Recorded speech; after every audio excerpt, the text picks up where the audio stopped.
ಕಾರ್ಮಿಕ ಇಲಾಖೆಯಿಂದ ಗೃಹ ಕಾರ್ಮಿಕರಿಗೆ ಮಹತ್ವದ ಕಾಯ್ದೆಯೊಂದು ಸಿದ್ಧವಾಗಿದೆ. ಹೌದು, ಮನೆ ಮನೆ ಕೆಲಸವನ್ನ ಮಾಡುವಂತಹ ಗೃಹ ಕಾರ್ಮಿಕರ ರಕ್ಷಣೆಗೆ ಈ ಕಾಯ್ದೆ ಬಲವನ್ನು ತುಂಬುತ್ತಾ ಇದೆ. ಗೃಹ ಕಾರ್ಮಿಕರ ರಕ್ಷಣೆಗಾಗಿ ಸರ್ಕಾರದಿಂದ ಕಾಯ್ದೆಯ ಬಲ ರೆಡಿಯಾಗಿದೆ. ಕಾರ್ಮಿಕ ಇಲಾಖೆಯಿಂದ ಮಹತ್ವದ ಕಾಯ್ದೆ.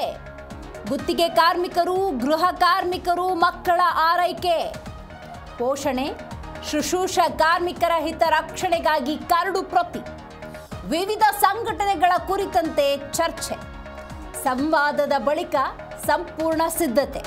ಹೌದು, ಕಾರ್ಮಿಕರ ಹಿತರಕ್ಷಣೆಗೆ ಒಂದು ವಿಧೇಯಕವನ್ನು ತರುವುದಕ್ಕೆ ಸರ್ಕಾರ ಮುಂದಾಗಿದೆ. ಹೊರ ರಾಜ್ಯ ದೇಶಗಳಿಗೆ ಮನೆಗೆಲಸಕ್ಕೆ ನೇಮಿಸಿ ಮಹಾ ಮೋಸಗಳಾಗ್ತಿದ್ದಾವೆ. ಇಂಥ ವಂಚನೆ ಇರ್ಬೋದು, ವೇತನ ಬಾಕಿ ಇರ್ಬೋದು, ದೌರ್ಜನ್ಯ ತಡೆಗಾಗಿ ಮಸೂದೆಯೊಂದು ಸಿದ್ಧವಾಗಿದೆ. ಹೌದು, ಗೃಹ ಕಾರ್ಮಿಕರ ರಕ್ಷಣೆಗಾಗಿ ಸರ್ಕಾರ ಯಾವ ರೀತಿ ಬಲವನ್ನು ತುಂಬುತ್ತಾ ಇದೆ ಅನ್ನೋದನ್ನು ಈ ಮೂಲಕ ನಾವು ನೋಡ್ಬೋದು. ಬಹಳ ಮುಖ್ಯವಾಗಿ ಕಾರ್ಮಿಕ ಇಲಾಖೆ ಸಚಿವರಾಗಿರುವಂತಹ ಸಂತೋಷ್ ಲಾಡ್ ಅವರ ಕನಸಿನ ಕಾಯ್ದೆ ಇದು.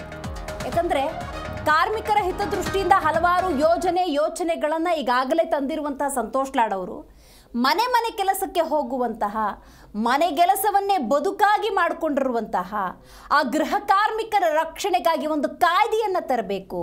ಇವರಿಗಾಗುವಂತಹ ವಂಚನೆಯನ್ನು ದೂರ ಮಾಡಬೇಕು. ಹಲವು ಸಂದರ್ಭದಲ್ಲಿ ವೇತನವನ್ನು ಬಾಕಿ ಉಳಿಸ್ಕೊಂಡಿರ್ತಾರೆ. ಅಂಥ ಕೃತ್ಯಗಳು ನಡೀಬಾರದು. ಇಂಥ ದೌರ್ಜನ್ಯಗಳ ತಡೆಗಾಗಿ ಮಸೂದೆಯನ್ನು ತರಬೇಕು ಅನ್ನುವಂಥ ನಿಟ್ಟಿನಲ್ಲಿ ಬಹಳ ಮಹತ್ವದ ಕಾಯ್ದೆಯೊಂದನ್ನು ತಂದಿದ್ದಾರೆ.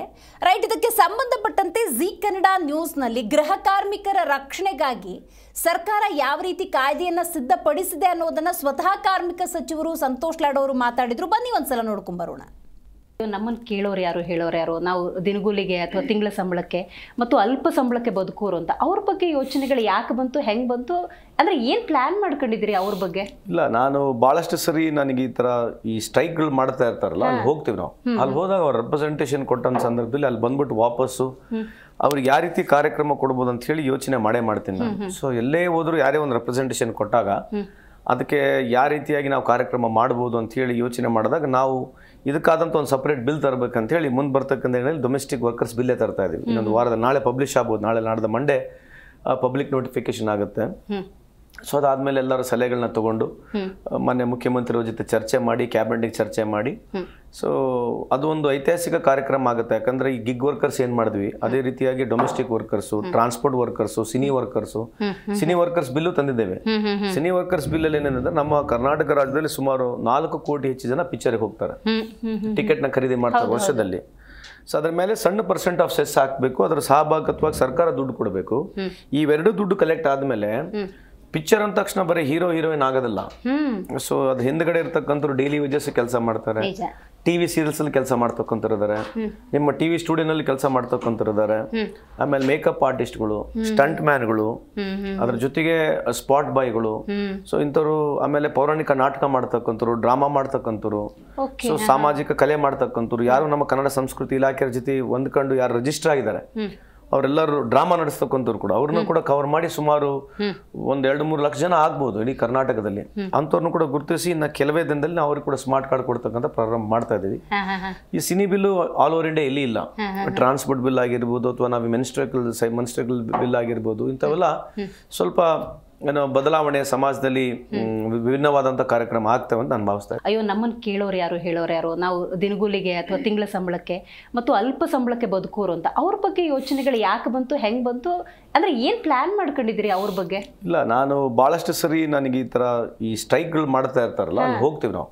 ಅಲ್ಲಿ ಹೋದಾಗ ಅವ್ರು ರೆಪ್ರೆಸೆಂಟೇಷನ್ ಕೊಟ್ಟಂತ ಸಂದರ್ಭದಲ್ಲಿ ಅಲ್ಲಿ ಬಂದ್ಬಿಟ್ಟು ವಾಪಸ್ಸು ಅವ್ರಿಗೆ ಯಾವ ರೀತಿ ಕಾರ್ಯಕ್ರಮ ಕೊಡ್ಬೋದು ಅಂತ ಹೇಳಿ ಯೋಚನೆ ಮಾಡ್ತೀನಿ ನಾನು. ಸೊ ಎಲ್ಲೇ ಹೋದ್ರು ಯಾರೇ ಒಂದು ರೆಪ್ರೆಸೆಂಟೇಷನ್ ಕೊಟ್ಟಾಗ ಅದಕ್ಕೆ ಯಾವ ರೀತಿಯಾಗಿ ನಾವು ಕಾರ್ಯಕ್ರಮ ಮಾಡ್ಬೋದು ಅಂತ ಹೇಳಿ ಯೋಚನೆ ಮಾಡಿದಾಗ ನಾವು ಇದಕ್ಕಾದಂಥ ಒಂದು ಸಪ್ರೇಟ್ ಬಿಲ್ ತರಬೇಕಂತ ಹೇಳಿ ಮುಂದೆ ಬರ್ತಕ್ಕಂಥ ಏನಲ್ಲಿ ಡೊಮೆಸ್ಟಿಕ್ ವರ್ಕರ್ಸ್ ಬಿಲ್ಲೇ ತರ್ತಾ ಇದೀವಿ. ಇನ್ನೊಂದು ವಾರದಲ್ಲಿ ನಾಳೆ ಪಬ್ಲಿಷ್ ಆಗ್ಬೋದು, ನಾಳೆ ನಾಡ್ದು ಮಂಡೇ ಪಬ್ಲಿಕ್ ನೋಟಿಫಿಕೇಶನ್ ಆಗುತ್ತೆ.